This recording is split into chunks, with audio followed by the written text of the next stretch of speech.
বিভিন্ন আন্তর্জাতিক সংস্থার গবেষণায় বৈশ্বিক সূচকে বাংলাদেশের গণতান্ত্রিক পরিস্থিতির অবনতি বা বিশেষ ক্ষেত্রে অপরিবর্তিত রয়েছে বলে জানিয়েছে initiative for the promotion of liberal democracy প্রতিনিধিরা।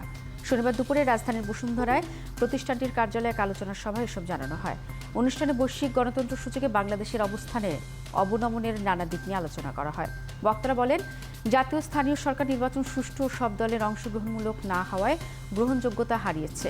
সরকারের পক্ষ থেকে গণতন্ত্র উন্নয়নের দৃষ্টিভঙ্গির অভাবই বিরূপ পরিস্থিতির জন্য দায়ী উল্লেখ করা হয়। সমুদ্র 13 নদী পারে এসে বলতে হবে, শিক্ষা দিতে হবে আমার রাজনীতি হচ্ছে না।